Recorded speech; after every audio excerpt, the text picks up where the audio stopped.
Hi guys, I am Sushil Kumar. Pragati coaching centre Onkar Vatika colony Padrauna में आप सभी का स्वागत है। आइए डेसिमल फ्रैक्शन से रिलेटेड इस क्वेश्चन को देखते हैं। यहाँ पे दिया हुआ है ये 4.537 इंटू 4.537 इंटू 4.537 प्लस इतना इंटू इतना इंटू इतना। अब ये आपको फॉर्मूला पता होना चाहिए। ये इसको अगर हम a मान लेते हैं 4.537 को अगर हम a मान लेते हैं तो a कितनी बार है यहाँ पे 1 2 3, तो a to the power q, a to the power 3 हम लिख सकते हैं, यानी ये क्यूब लिख सकते हैं। a क्यूब यहाँ पे 4.537 ये क्यूब हो जाएगा प्लस 0.463 इंटू 0.463 इंटू 0.463, ये भी 3 टाइम्स है तो ये भी लिख सकते हैं 0.463 क्यूब अपॉन 4.537 इंटू 4.537 2 टाइम्स है तो इसको लिख सकते हैं 4.537 स्क्वायर माइनस 4.537 इंटू 0.463, आगे बढ़ते हैं, प्लस 0.463 इंटू 0.463, इसको भी लिख सकते हैं 0.463 स्क्वायर, 2 टाइम्स है स्क्वायर हो गया।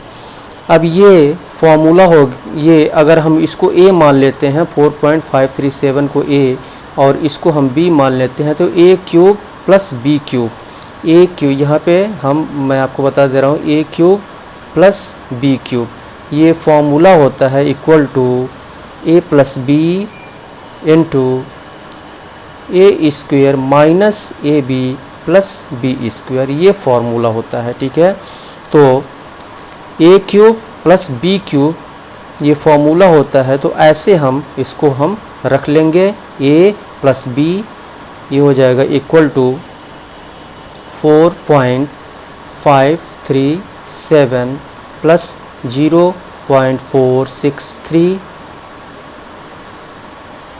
इंटू a स्क्वायर, ये 4.537 square minus A B 4.537 into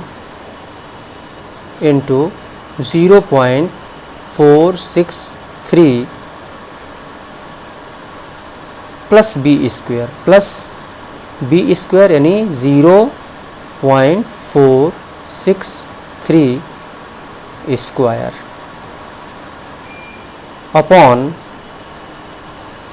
अब ये आपका a square plus B square और minus a square plus B square minus A B, तो इसको लिख सकते हैं ऐसे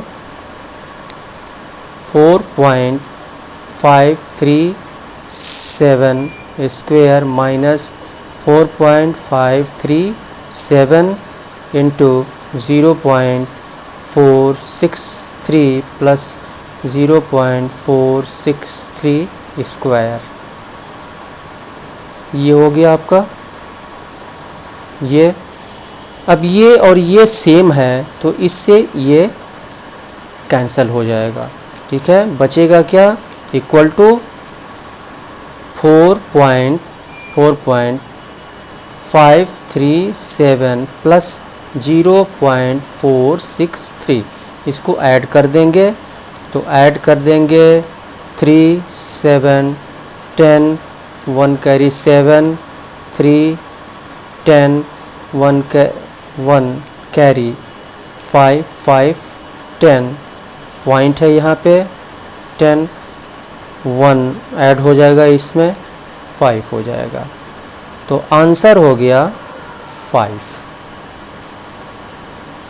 तो इस तरह से ये फॉर्मूला आपको लर्न होना चाहिए। तो फॉर्मूले की तरह है ये, और फार्मूला अगर आपको लर्न है तो बहुत ही कम समय में आप इजी वे में इसको सॉल्व कर सकते हैं। तो ये क्लास 7th में भी दिया हुआ है, क्लास 8th में भी दिया हुआ है। कॉम्पिटिटिव एग्जामिनेशन और इंट्रेंस एग्जामिनेशन में भी इस टाइप के क्वेश्चंस आते हैं, और सॉल्व करने के लिए काफ़ी कम समय आपके पास रहता है, 1 मिनट से भी कम समय रहता है। तो ज़्यादा से ज़्यादा आप प्रैक्टिस करेंगे तो अपने आप, और फार्मूला लर्न होना चाहिए। ज़्यादा से ज़्यादा प्रैक्टिस आप करेंगे तो ज़्यादा से ज़्यादा प्रैक्टिस करने पे क्या होता है कि आप जो है 1-2 स्टेप 3 स्टेप आगे की आप सोच लेते हैं कि क्या होना चाहिए, और इस तरह से आप बहुत जल्दी आप क्वेश्चन को आप सॉल्व कर लेते हैं। तो यदि आपको हमारा वीडियो पसंद आ रहा हो तो इसे कृपया लाइक और शेयर करें और सब्सक्राइब करें। सब्सक्राइब करने के बाद बेल आइकन को अवश्य प्रेस करें, ताकि नेक्स्ट जितने भी वीडियो हमारे निकलें उसका नोटिफिकेशन आपको मिलता रहे। बहुत बहुत धन्यवाद।